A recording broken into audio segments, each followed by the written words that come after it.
Great win, fired up for our players. Thought they had a great week of practice. As you probably saw, defense was a big emphasis for us this past week. Tennessee State coming in, their last 5 games was averaging 89 points a game. They're top 20 in the country in three-point shooting. And then in 3 of our 4 halves here in league play, we had given up 40 or more points.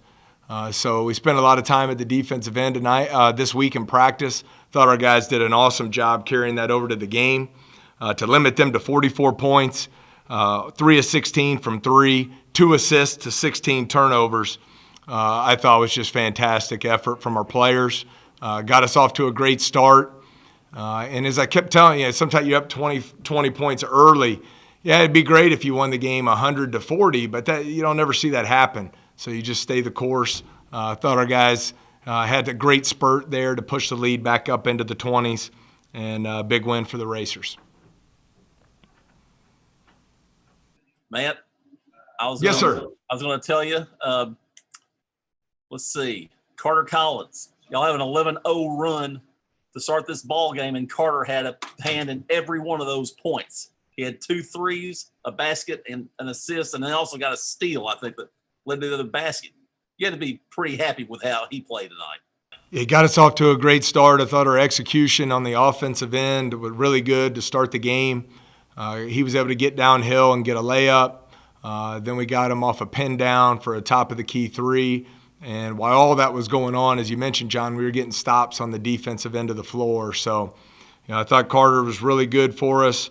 He's been solid, actually better and solid at the defensive end of the floor all season long. So excited to see him get off to a good scoring start there for us. And there's a reason y'all had Skip here for this press conference tonight. He played very well in that first half for you guys. Well, I agree, John. I thought his ability to sprint and separate from his man on his ball screens, and then he did a great job rolling to the basket. Guards did a nice job of finding him, and he's, with his athleticism, able to finish those plays. And then I thought he impacted the game at the defensive end of the floor as well. I also thought a big reason you guys got out to that big lead, y'all were making them take tough shots, and that's what y'all want to do, right? Well, we knew going in as a top 20 three-point shooting team, a guy like Marshall, last 4 games, 19 a game, was shooting 55% from 3. Boyd's over 40 on the year. Cooper, 48% from 3 on the year. Fitzgerald shooting it well. We thought it was going to be very important to try and take away some of those rhythm threes. And I thought our guys did a terrific job, not only individually on the defensive end, but playing team defense to force some tough contested shots. And then with their size and athleticism in the front court, you're concerned about the boards. And I think all but 2 games this year, they've had double-digit offensive rebounds. We limited them to 7 and then end up plus 18 on the glass. So really, really thrilled with the defensive effort and the rebounding of our players. Coach, of all the offensive players we can talk about, I know scoring kind of was at a premium at certain moments, but Trey Hannibal really displayed, I know some early free throw shooting troubles, but displayed 3 levels of scoring. We haven't seen Trey really take or make a lot of threes this year. How much is that a part of his game developing moving forward? Well, he didn't shoot many at South Carolina last year, but he shot a high percentage. And he's really spent a lot of time in the gym working on it. And his rotation looks good. I think that's something we want to see him continue to shoot with more confidence. Loved his ability to get to the basket and get to the free throw line there early.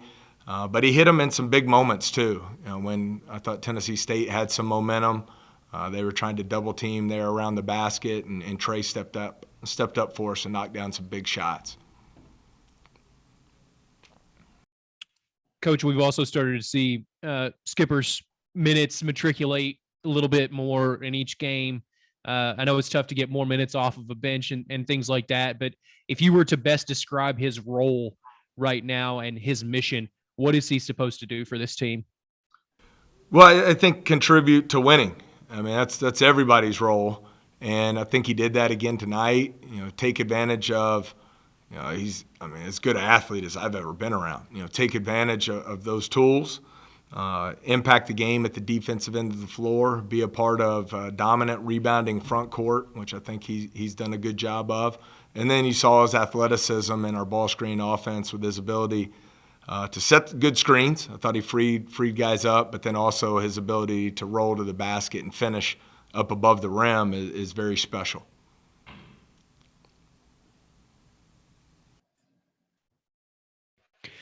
What can you tell us about Justice? Obviously, sometimes last year that shot's not falling, the assists aren't coming with it. Tonight, 7 assists, and he still maintained pace. Are you seeing maturity out of a guy like Justice when the offense isn't falling, he's still contributing in different facets of the basketball game? Well, I think so. As I talked to him after the game, he should be thrilled. I know he wants to make every shot. He's been shooting the ball at a high clip, but he was plus 21 when he was on the floor in the game. So his impact on winning was high. I thought in that stretch where we were able to push the lead from 10 back up to 19, it was fueled by him getting out in transition, got Tevin a big three. He got Skip a dunk at the goal, 7 assists, contributed mightily on the defensive end of the floor. So we didn't shoot the ball well tonight, obviously. 6 of 24 from 3. Had a few too many turnovers. But all in all, to win by 23, I thought he was a huge part of that.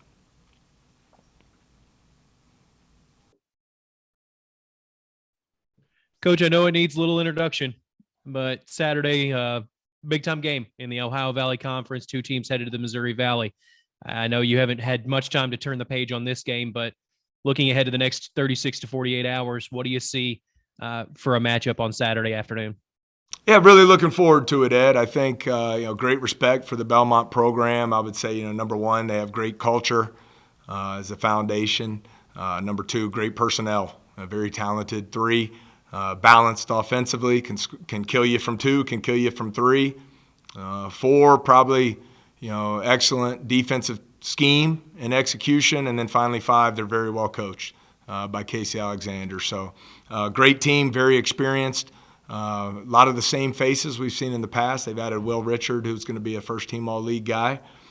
So we're looking forward to it. It'll be a great opportunity for both teams and for our league.